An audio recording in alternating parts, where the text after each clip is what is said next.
Welcome to 3 Yards Per Carry, a podcast covering the Miami Dolphins and the NFL. Now, here's your hosts, Chris, Alf, and Simon.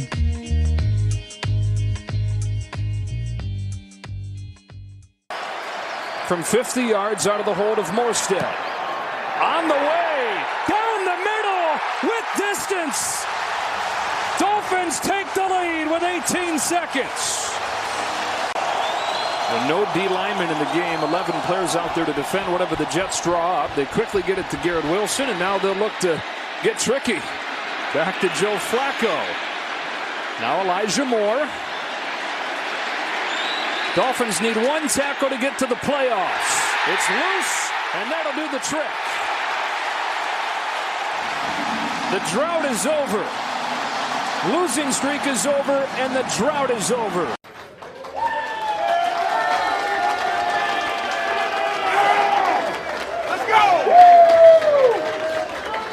Now, I might not know a thing or two, but I told you guys this shit would be worth it. Is it worth it or not? It's worth it. Yeah. I am so proud of this group of people. It is amazing. Okay? Everybody in the building, in the football operations building, is getting a game ball. Come on, sir. Okay? Yeah. Because it is so easy to blink in a 5-game losing streak, especially when you guys put it all on the line. Skyler.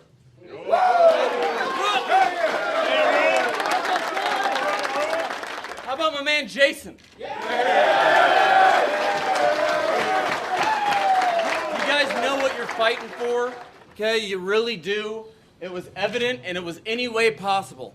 14,533 days have been on the earth. This is one of those that sticks out above all else. I thank you guys. We will have a victory Monday. Miami has the Dolphins, the greatest football team. We take the ball from goal to goal like no one's ever seen. We're in the air, we're on the ground, we're always in control. And when you say Miami, you're talking Super Bowl, 'cause we're the Miami Dolphins. And we're on, and welcome to the first victorious 3 yards per carry edition of 3 yards per carry in, 6 weeks?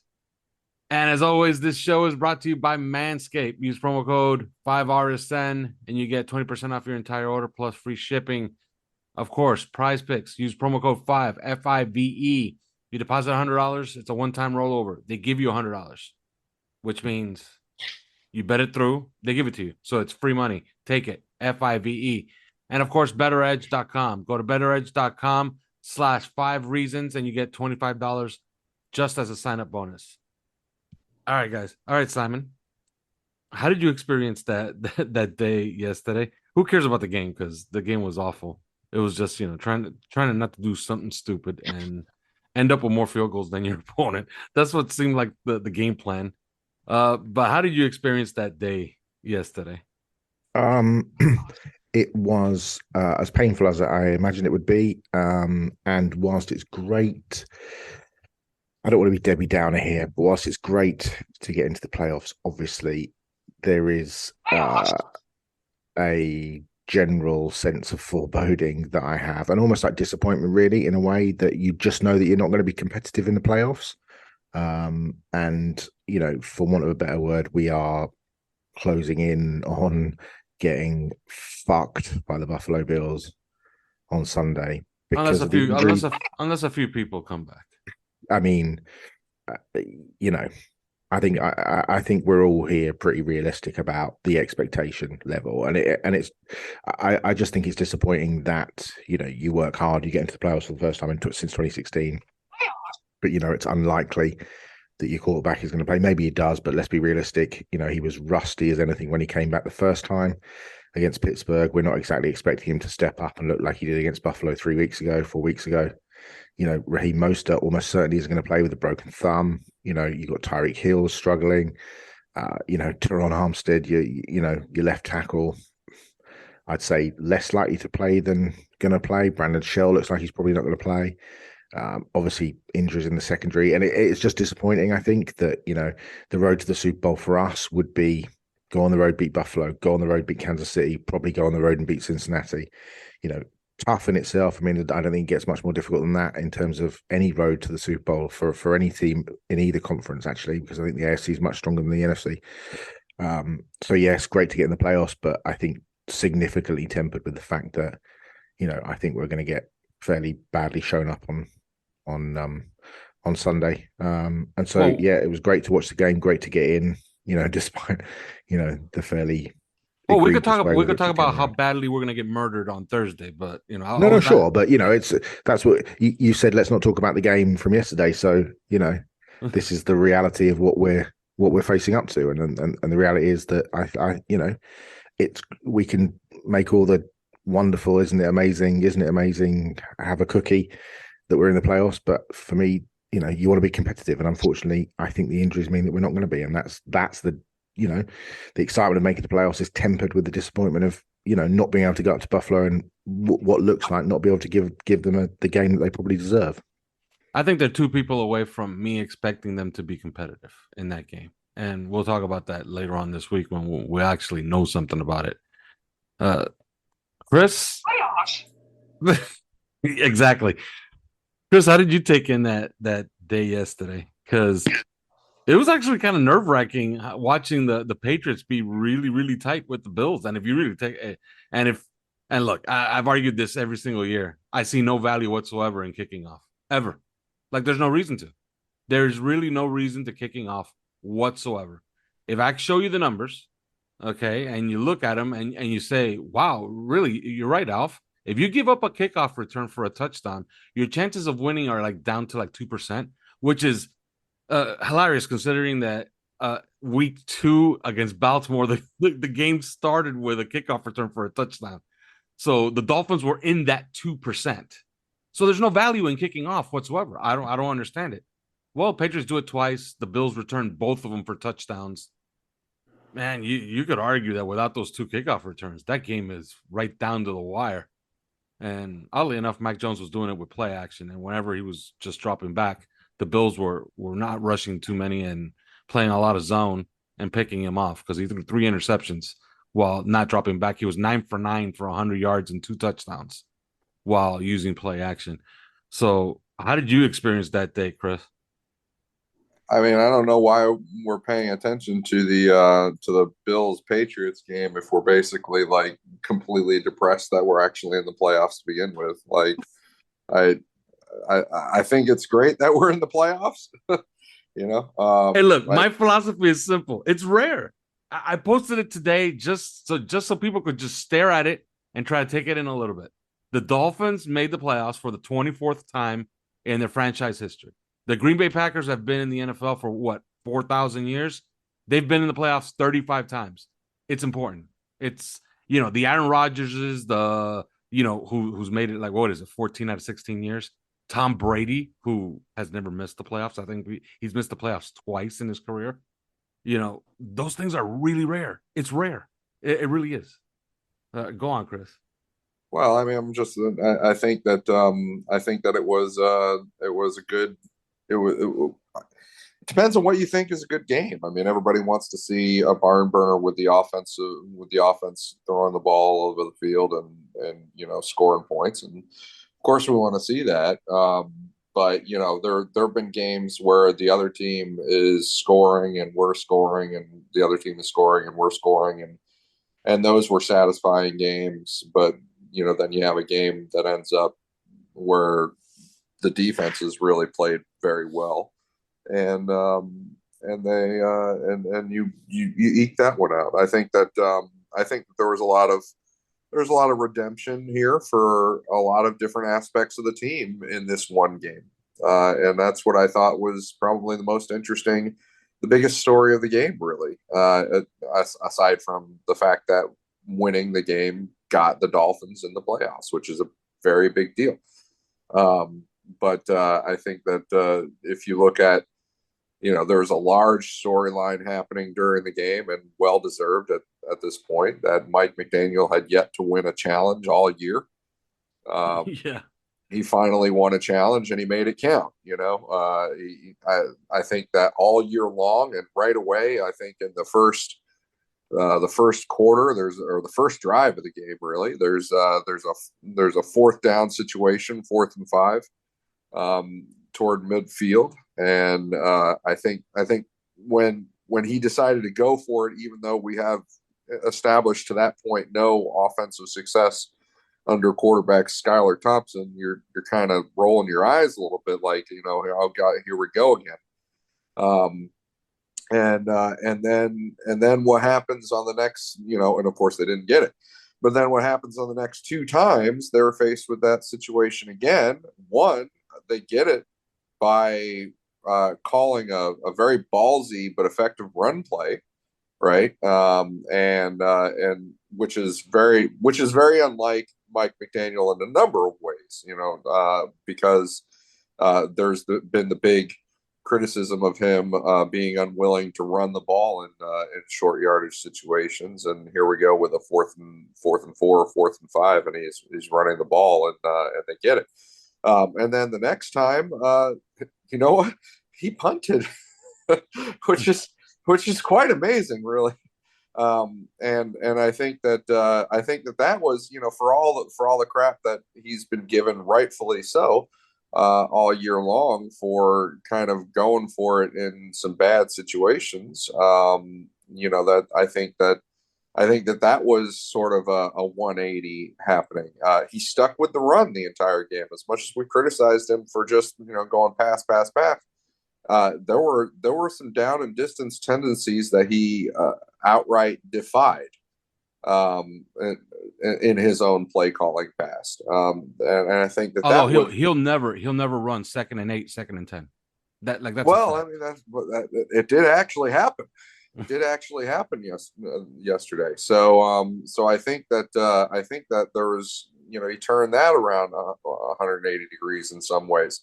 I think that Mike Gesicki, as much as we've really criticized him, and he's been totally absent, and he doesn't fit the offense and all that, he makes some big plays all of a sudden. In fact, he even made a play with some run after catch, or he actually even had some run after catch on one play, which was surprising. It didn't look like it was important, but it was like, finally, here you go. Yeah, he actually broke a tackle and gained 4 yards off of it.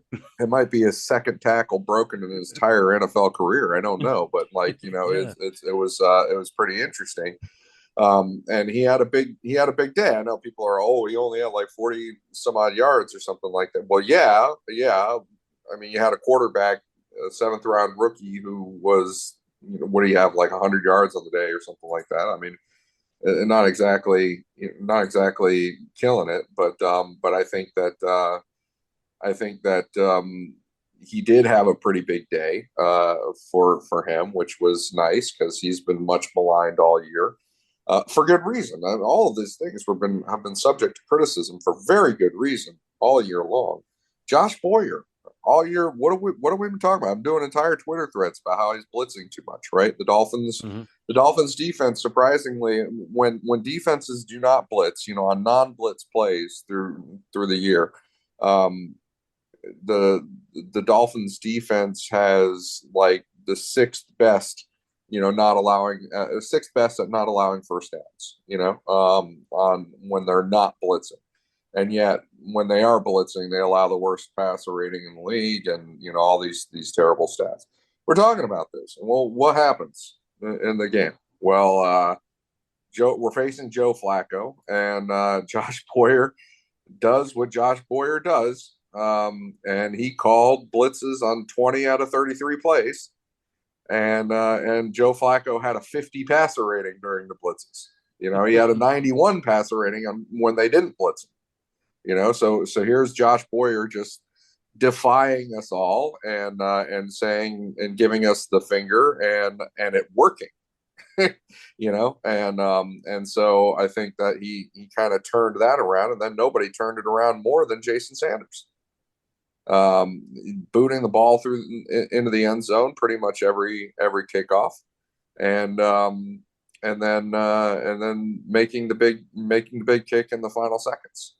And it wasn't an easy kick either. They didn't make that easy. I was kind of pissed off at Jeff Wilson on that 3rd and 3 because instead of following his blockers and trying to get some positive yards, maybe even converting the first down, he cut right back straight into the unblocked man, into the unaccounted for man on the defense, and was met in the hole for a loss and made that kick even harder. And I'm sure every single one of us was just positive Jason Sanders was going to miss that kick.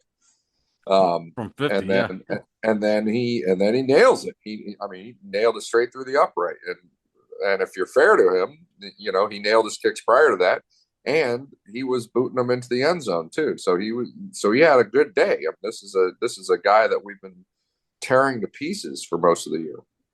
And so I thought that it was just really interesting that the elements of the team that led the team into the playoffs were exactly the elements of the team that had been letting us down or had been perceived to be letting us down for a lot of the year. And I thought that was, that's a good storyline. I don't know if we can take anything promising from it because, I don't, this is a streaky style of defense under Josh Boyer and Brian Flores before him. As seen last year, they had 7 games of just being absolutely awful, and then 9 games of being, wow, that's the best defense in the league, or something along those lines. So it'd be a hell of a convenient timing if the defense found its footing all of a sudden 1 week before they entered the playoffs. But either way, it was interesting to see, parts of the team that had struggled and that had not been good and had been letting us down. And they stepped up and led us into this playoff berth. Whereas the parts of the team that had been, a strength for us, including those wide receivers, including Tyreek Hill and Jalen Waddle, kind of not. They're kind of not there. I mean, you can blame that on Skylar Thompson. I'm sure we will, but yeah, I think that it was fascinating, at least in that respect. Yeah, and those 2 runs you mentioned, one the 4th and 5 with Jeff Wilson on the little toss pitch, that was just genius play calling because they had River Craycraft in the slot, and if that were Trent Sherfield, I'm pretty certain they would have keyed on him. But since it was River Craycraft, they played off, and since they played off, it allowed Craycraft to get the crack back on the end, which cleared the way for Jeff Wilson to get the first down. Brilliant play call just by using the personnel. And the other one, yeah, I agree with you. Jeff Wilson needed the key off of that block by Engel. He needed to go to the outside. For whatever reason, he decides he wants to cut inside, and he gets smashed for it. Simon, I just noticed you put up your first team and second team offense. Would it surprise you that we have identical all-pro first team offenses? Oh, really? Yeah, I put it up. If you could go look for my first team offense that I posted this morning on 3 yards per carry. It's on there. We have identical first team offenses. I didn't put a second team. So yeah, and in case anybody's wondering, Mahomes, Jacobs, Jefferson, and Hill, Kelsey, Trent Williams, Bitonio, Jason Kelsey, who I don't know how the hell he does it. He does it, with he's put together with crazy glue and Band-Aids and saran wrap, but he's still great. Zach Martin and Lane Johnson. Lane Johnson, by the way, who completed the season for his 3rd consecutive year without giving up a sack. How is that for a stat? All right, Simon, before we go to break and we talk about, some of the players overall, what did you find anything encouraging from that game yesterday, at least going forward for the future, or it's just a one-off? Because I found one thing really encouraging, and I don't know if you would agree with me or not. I think that front 4, like that's a thing, that's a staple going forward, and they're going to be able to pay them, by the way, because they don't have to pay a couple of them for a little while. Oh no, there were definitely encouraging things. And look, don't get me wrong, it's great to make the playoffs. It's not, I my enthusiasm and excitement is tempered by what I said earlier. But I thought there were definitely things to be excited about. I mean, I'm not necessarily sold that the top one on my list would be the coach winning his first challenge of the season in week 18 after going 0-6 or whatever. But I would absolutely say that I thought defensively they played well. I think your point is apposite about the front four. And looking at the win rates that ESPN posted today, you got 2 of the top 7 players with Chubb 5th and Phillips 7th. I thought Christian Wilkins just continues on a, you're looking at what, 4th, 5th, 6th best defensive tackle in the league, and that's not a bad thing. I thought Jerome Baker played well. I thought the secondary held up generally pretty well. And look, and nobody's hated on Jason Sanders more than you, Alf. So it was definitely redemption. And I think Chris's point is absolutely spot on. I'm not sure any of us necessarily sat there and thought he was going to boom that 50-yarder, but it was a great kick, and and he didn't become a bad kicker overnight. He was the All-Pro kicker for a reason. 3 years ago. And it was a nice redemption. So yeah, look, I thought defensively they were solid. They got off the field at the right moments. Yes, they were only playing, let's be honest, they're playing a pretty poor Jets team. Joe Flacco at quarterback, Bam Knight at running back, an undrafted free agent. Got 3 of their best 5 offensive linemen are out. A 4th is kind of held together by, wire. And really, Garrett Wilson was the only threat. But, they still got off the field in critical moments. I thought Howard played well against Wilson generally. So, yeah, there were certainly things to be encouraged by. The run game looked good. I suppose the concern is, go up to Buffalo. Can that passing game that's sort of fallen apart the last few weeks since Tua went down, can you reinvigorate that if he's not available to play? So, but yeah, lots of good things to be excited about. Look, it's the playoffs. Who knows what might happen? And if, like you say, if we get some players back, who knows? I think it's unlikely, but who knows? But yeah, lots of encouraging things. You make the playoffs. I think it ends I think for me, the most important thing actually is ending the conversation around what will happen with Mike McDaniel. You think lose and he could get fired. There's no way they're going to fire it would have been ludicrous regardless. And as a number of different people following, good people that we follow who support and are kind of connected to other teams would have said, McDaniel would have been hired within 48 hours for one of the opening jobs in the, elsewhere in the NFL, whether that was Denver or Houston or whatever. There was, it would have been ludicrous. But I don't think any of us could have ruled out the fact that, Steve Ross might have taken a swing for the fences with Jim Harbaugh, knowing the connection between the two, and blown the whole thing up, giving him GM powers as well. But I think for me the most important thing was the win ended the McDaniel's leaving nonsense that we've had over the last few weeks. So ultimately, that's a good thing because overall I think he's been an excellent first year head coach. Yeah, and we still await the smoke to come out of the chimney like it comes out in the Vatican in New York, because Robert Saleh is meeting with the new owner, who is the same as the old owner because he's returning from a stint as an ambassador. So that's yet to be determined because they actually completed their collapse. They lost 6 in a row to go from 7-4 to 7-10. And it is New York. New York, like if we freak out in 3 years, New York freaks out in 2. So, it's an accelerated timeline over there. I think all signs are pointing really to him being kept, and not only him being kept, but Zach Wilson is getting a shot too. Well, no, but not only him being kept, but maybe keeping Mike LaFleur as well. Really? There's been some talk that, Robert, essentially, I think Joe Douglas recently said that the owner has given a vote of confidence in Robert Saleh, and the decision about Mike LaFleur is going to be completely in his hands. And so Saleh is engaged in sort of a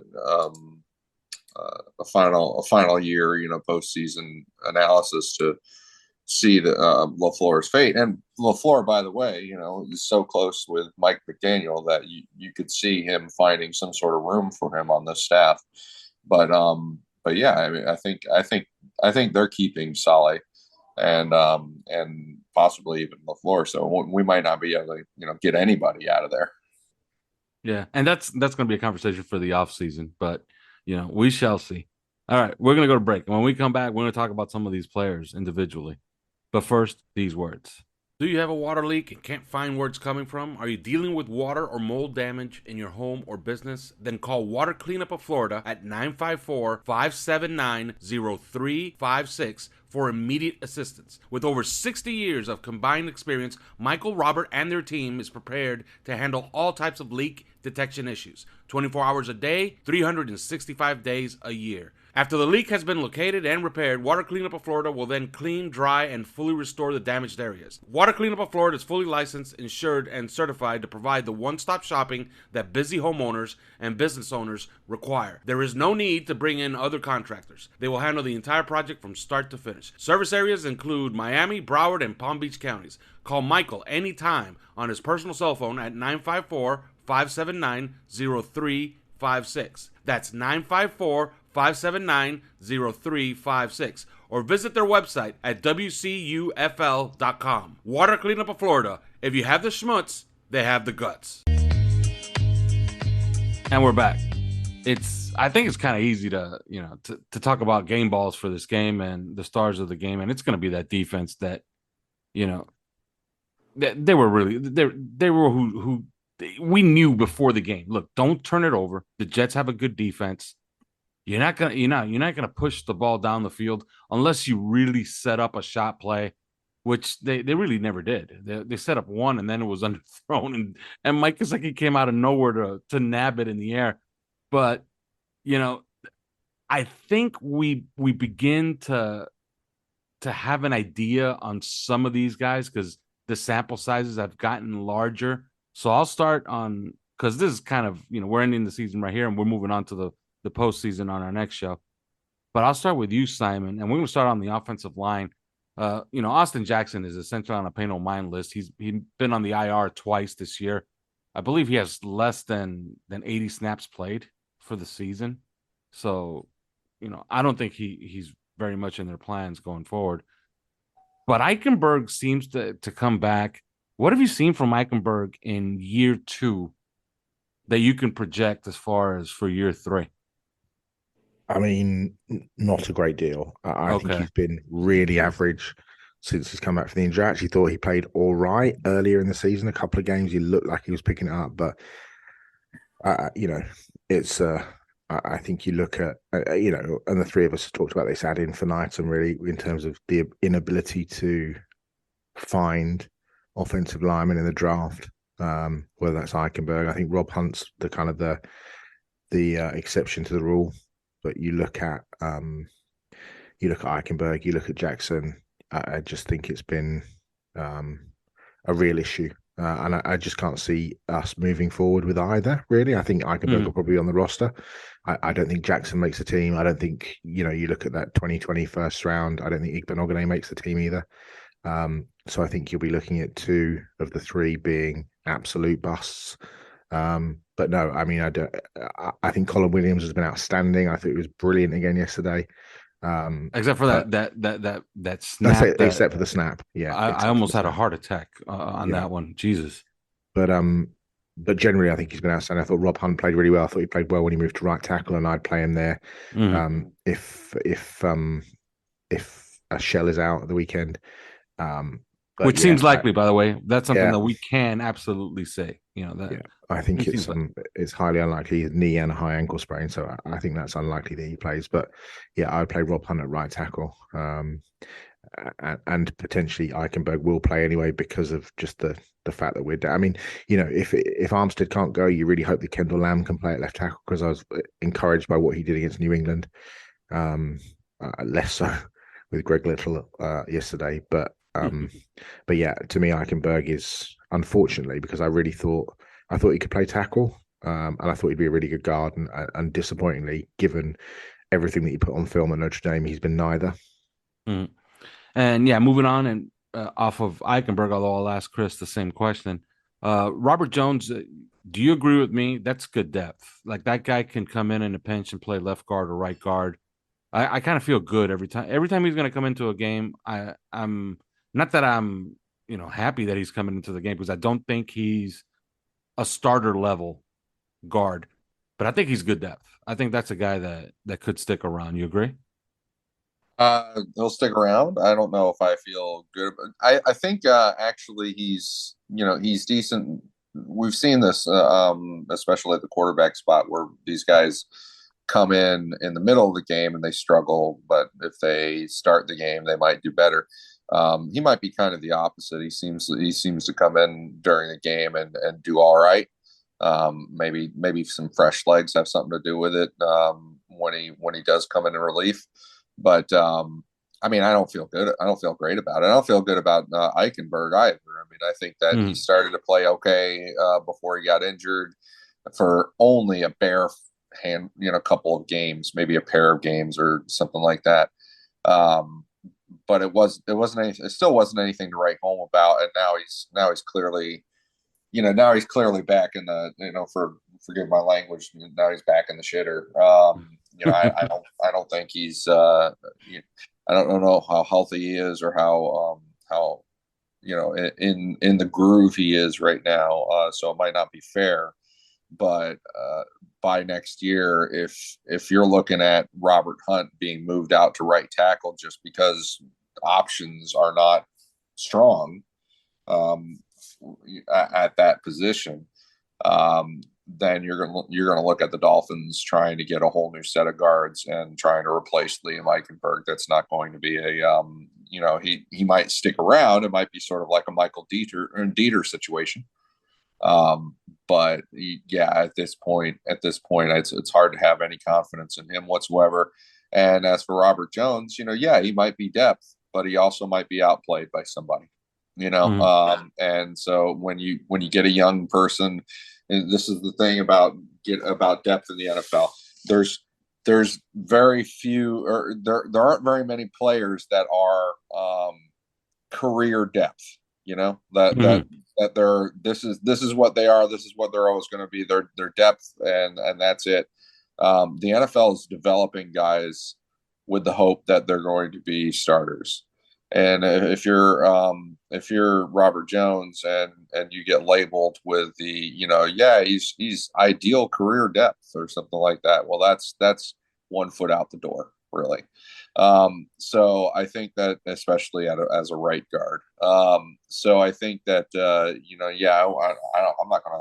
I'm not gonna sing anybody's praises there on the among the guard spots, but I am thinking that with a week of practice, if Robert Hunt is forced to play a right tackle again and Teron Armstead comes back, it will be interesting because it'll be the best tackle tandem that the Dolphins have fielded all year, and probably not by a small margin, So it'll be interesting to see how that equates to different offense, different offense on the field, whether it be pass protection or in the run game. I do think that Robert Hunt had a lot of value at right guard in the run game, and the run game was what helped us, really stay strong in this game yesterday. But he could also make some impact at right tackle that way too, and give us like a few different capabilities. And so I'm looking forward to seeing that. I'm looking forward to seeing if there's an increase in pass protection, particularly if Teron Armstead is able to play. Because there continue to be pass protection issues. Even though Skylar Thompson, he had issues executing and holding on to the ball too long. And frankly, the sooner we can get somebody else other than him in the game, the better. But in the meantime, he didn't necessarily have great help up front from a lot of players in the pass pro. So if we get him out there again, or we get Teddy Bridgewater out there again, having Teron Armstead and Robert Hunt as the two tackles could be an impact move, and particularly if the miracle happens and Tua does come back and play in this Buffalo game, then that would be a huge boon. All right, and we're going to have plenty of time in the offseason to talk about every single position group, but I'm talking about the ones that kind of had an impact here down the stretch, and no other unit had more issues with it than the defensive backs. It was an absolute mess. By the way, Simon, I'm looking at your all pros on defense, and we're remarkably similar once again. Okay. Although you like Sauce Gardner more than I do. I like Tyreek Woolen a little bit better. But we're almost right there. We're almost seeing eye to eye on our all pros on both sides of the ball. Although I managed to sneak Christian Wilkins in because you can't have the most tackles in the history of the sport as a defensive lineman and not be an all pro. You know? And especially when most of his tackles are within 2 yards of the line of scrimmage. I just can't see how you put him in over Jones or Simmons or Dexter Lawrence. But well, I had three. I put 3 interior linemen on mine. Okay. You know, and I also put 2 ends and I put 2 edges. So I forgot to put Matt Milano in, which is quite annoying because he didn't make mine in, but he should have probably been. But there's so many good players. I only kept 3 linebackers on my team. You could get all of that on the 3 yards per carry Twitter account. You could look at my all pro teams and Simon's all pro teams. I don't think Chris Kaufman will do an all pro team. You're not, right? You're not doing No, I'll lay off on this one. All right. By the way, I did as far as defensive rookie of the year. Obviously, you got Sauce Gardner, right, Simon? We're gonna get back to the Dolphins here. Man, you know what? I gave it to. He was great. So was Tariq Woolen. I gave it to Aiden Hutchinson. Yeah, his numbers this year are ridiculous. Ridiculous. I thought he played really well. Played really well last night. A couple of sacks again last night. So Kirby Joseph as well. Yeah. Do you know that Aiden Hutchinson has 3 interceptions and 7 PBUs? He's a ridiculous athlete. What a player! It's one of the odd novelties of the season. The fact that he's done that, but what was like a player, obviously, but that's weird. Yeah, he's better than I thought he was going to be. I thought he was going to be okay, but nah, he belongs in that group of those. You know who nearly got an interception though, and I don't know how many people noticed it in the game, but there was a pass that Jalen Phillips peeled off for, and he was hunting, and he was hunting for exactly the right thing, and the ball just barely squeaked by him. Yes. And I was like, if he would have, and it was at a really important moment. Of course, in this game, anything like that sort of play would have been extremely important to probably would have won the game, and boy, that was. I was surprised by that one. I thought that if we're talking about players in the game, he had the finest game that I've ever seen him have in a Miami Dolphins uniform, and it was just a phenomenal overall game. It stacks up next to some of our favorite players over the years, games that they've had. He was unbelievable. Yeah, and I completely agree. And another guy, and we're gonna be able to talk about this in the offseason again. But man, if they don't re-sign Andrew Van Ginkel I don't think he's going to be expensive. He's depth. If you don't re-sign him, you're just dumb. You need guys like that. That guy was playing like a madman out there in that game. He was running. He was covering so much ground. Plays with so much effort. Like, you need that guy on your team. But we were talking about the defensive backs, and you got to think that Brandon Jones is going to be back. So, you're not particularly worried about the safeties per se, because you might be able to sign a guy, and there's always a safety that shakes loose for a couple $1 million that could hold down the fort for a little while. That's how they found Eric Rowe. But 2 guys, Kader Kohu by the way, he had a monster game in this game. He allowed negative 13 yards receiving in this game on 5 targets with 1 catch. Okay. Kader Kohu was great, but he gave up that pass interference again. The guy that I want to talk about is Xavier Howard, because he showed up in the last 5 minutes of the game, but this is easily his worst season as a pro. And if his name was Joe Smith, we'd be talking about replacing him immediately, especially for what he makes. Simon, do you think we're nearing the end on Xavier Howard, or are you going to give him excuses for his injuries this year? The injuries have got to. You can't play on 2 bad groins, and expect to be at the level that he's played at for the last 6 or 7 years. So, I think that the issue has always been niggling injuries. So it just really depends on how he recovers, and obviously getting towards the age that he is. You're not seeing, as we often talk about, and Chris is obviously a proponent of, in terms of, corners of an age hit a wall at a certain point, Mm. and tend to fall off that cliff. And he is he'll be 30 by the time he plays, or start of next season. He'll be 30 in July. So that is not a good age for a corner. And you're not expecting him to suddenly get back to being an all-pro. So we shall see. I mean, he's 1 year into a 5-year, $50 million, or at least 50 million in new money contract. So, that is the elephant in the defensive backfield as we move into next season.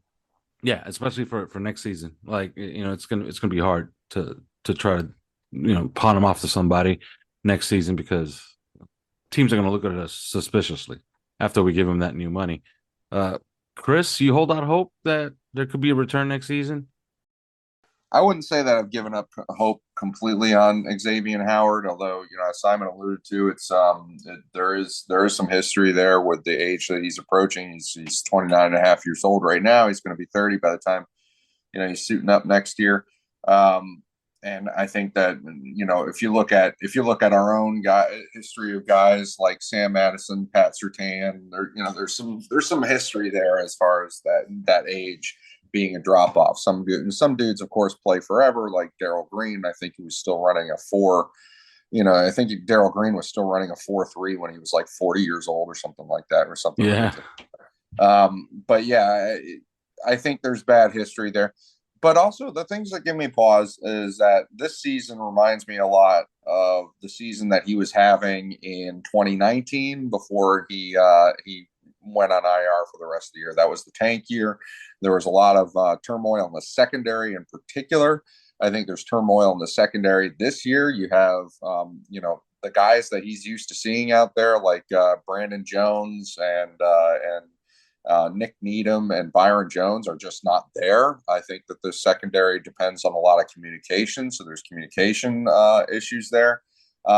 It reminds me of that season that he was having in 2019, and what he do when he came back. He came back healthy the next year and just had probably his best year as a pro, and had a really ridiculously good season in 2020. So part of me wants to say, well, maybe you bring him back and see what else you can do with the rest of the secondary, because there's no doubt about it. They're putting him as old defensive coordinator Paul Pasqualoni would say, he would, some guys would have the sombrero on them, and I think that the sombrero has been on him the entire year as far as the position that they're putting him in. And the coverage that they're putting him in. So, to be in that position, to not have good players, with you in the secondary, to have bad communication at times, and then to have 2 bad groins. I mean, that's a recipe for disaster. It's a recipe for exactly the kind of season that he had. So on the one hand, we got the theory that he's having this kind of season just because he's old. On the other hand, we have, you have a competing theory that it could be these other factors, and so maybe that's worth seeing in 2023 which one we're coming down on. But in the meantime, you would be taking a chance, because those the little injuries that he's having this year aren't necessarily more likely to clear up in as he becomes 30 years old and such, and so he might still just be facing that kind of little injuries all over the place next year as well. But I think it's worth a chance to go ahead and see what the problem was and how he might play a little differently next year. But to me, it's not looking good. And so we'll see overall what the strategy has to be. Yeah, and one thing I will say is this was a terrible season. If you believe in the numbers that I seem to care about, and which kind of, in my opinion, I think it kind of dictates, the kind of season that a cornerback has, because I understand that they're counting stats, because I like to look at targets, I like to look at yards per target, I like to look at the passer rating against. He was absolutely god awful this year, except for a few games. And if you look them up, you start to realize, wait a minute, like how was he capable of playing against Stephon Diggs good twice? How is he capable of making a few plays against Garrett Wilson in the second half? How is he capable of playing well in certain spots and then he's an absolute disaster in others? Is it as simple as maybe his injury was a real cause for concern this year for him and for his play, and we're just catching him when he's kind of healing up and he's playing well after he's healed up a little bit, and then he's getting re-injured and playing poorly again, and maybe we're completely overreacting? Well, I Is mean, that a yeah, possibility? it could be, but it's also, I mean, it's also the positions that they're putting him in. You know, the positions that they're putting him in week after week. I mean, when you're the guy, when you're being put in a position that he's being put in, where it's just basically the idea is our guy is better than your guy, and we dare you to prove different. And you know, our best guy is better than your best guy, essentially. Mm-hmm. And we're gonna have, it's sort of like, you know, remember when what's his name, Byron Jones went out a long time ago, Noah Igbenogany's first season as a pro, and Noah Igbenogany's out there getting dragged by Stephon Diggs for 4 seconds, you know, around the field, and having to cover everywhere, right? And I think that Xavier Howard is regularly put in similar positions, so he's given the highest degree of difficulty. And I think that when that happens, you know, the other guy starts to win some, and make impacts when he's the guy that is injured, and that he's the guy that, you know, the secondary around him, there's communication issues because there's newness there. You know, he's not surrounded by familiar faces. You know, one of the biggest biggest players in that secondary right now is Kader Kohu, a rookie, you know, an undrafted rookie from Texas Commerce, you know, and I know that he's talented. He's a very talented player, and we've seen that potential. But you know, how much is he doing out there that you absolutely know that he's on his stuff, you know, as far as communication and being in the right spot and those kinds of things. I think that yeah, it could be that stuff. It could be, but it also could be that he's nearing 30 years old, and that's where corners start to go. You wonder if we do make a defensive transition in the style of defense. Are we pushing our luck by having him try and convert to a new style of defense, or are we quickening him for a few more years by making things a little bit easier on him? I mean, they make those plays at the end of the game against Garrett Wilson. You have to look at the coverage, though. Yeah. You know? They put him in a better spot. You know, yes. the situation, I should say, put him in a better spot.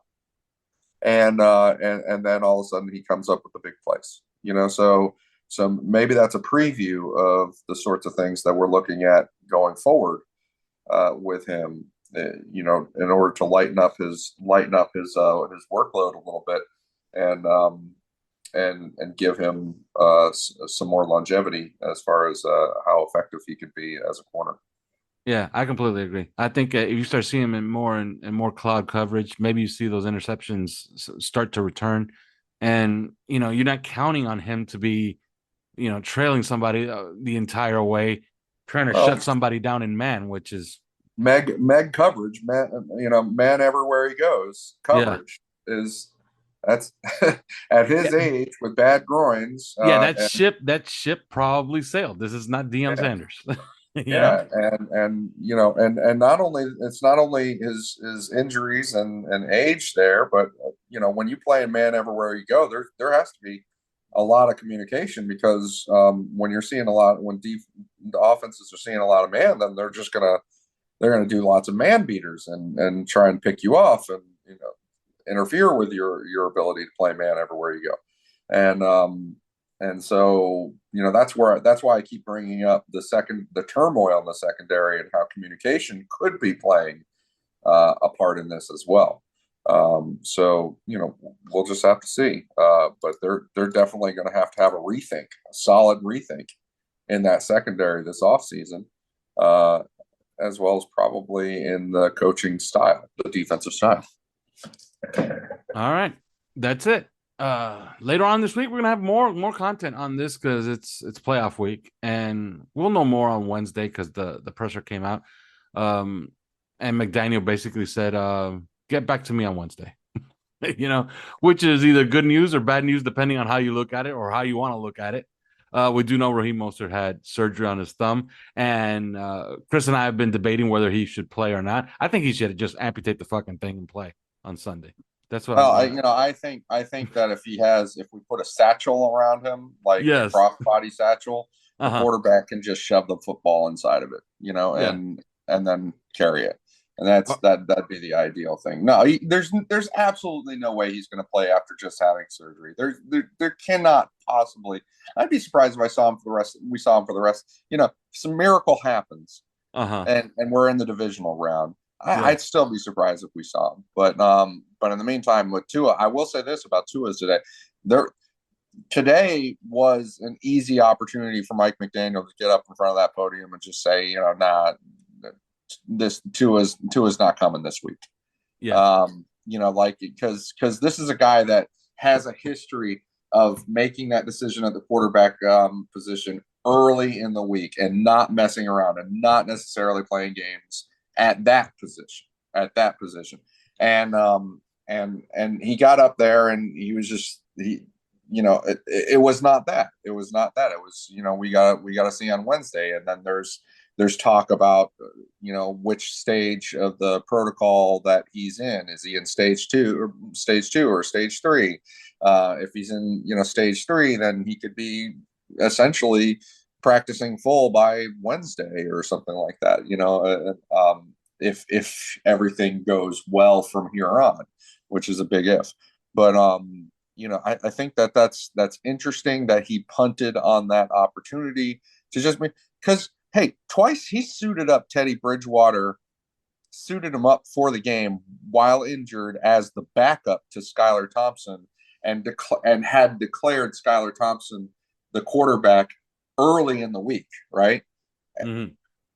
Both of those were opportunities. If he was inclined to play games with the opposing side and say, hey, I want you to prepare for as many quarterbacks as you can, both of those were perfect opportunities to do that because Teddy Bridgewater did actually play, or he did actually step up, right? So you could have been playing games with them and made them prepare for both Skylar Thompson and Teddy Bridgewater, but he's not. Mike McDaniel does not appear to be that kind of coach with the quarterback position. He wants the certitude, and I think that today, by not just outright saying, which I more than 50% expected him to just jump up there and be like, nah, Tua's not going this week today, and he didn't do that. So I thought that was interesting. Still, the odds are he's not going to play this weekend, but there's a chance. there's a fighting chance now. So we'll see. Yeah, and we shall see. We'll know more by Wednesday. Wednesday, you see him on the field with a red jersey on. You could start drawing your conclusions because that's the way it worked last time. One thing that back to Raheem Mostert, one thing that Troy Stratford said on with Dono today on the Extra Yard, and you could get that show, by the way, on our feed, that he said, which was completely interesting. It was very, very telling, and I talked about this on OnlyFans as well. By the way, you could get on there for $3 a month. Is if Raheem Mostert had not broken his dominant hand, running backs today don't give a crap about run etiquette anymore. They carry it in the wrong hand all the time. Yeah. Had he not broken his dominant hand, but that's the problem. He broke his dominant thumb because I'm pretty certain he's right-handed, right? So he broke his right thumb. That is his dominant hand. Had he broken his left thumb, he could have just carried the football in his right hand the entire game. But now asking him to carry the football in his left hand the entire game, which is not his dominant hand, is probably not a good idea. Yeah, especially the way that he's been running. He's been running very physically lately. He's using a lot of stiff arm. He's using, I think that if a guy goes under the knife to me, then he's shut down for at least probably 2 weeks, at least to me, but we'll see. Yeah, we'll see. And we'll talk about it later on this week. All right. That's it. There is no more. We will talk to you later this week. Thanks for listening to 3 Yards Per Carry. You can subscribe via iTunes, on Podbean, or your usual podcast provider.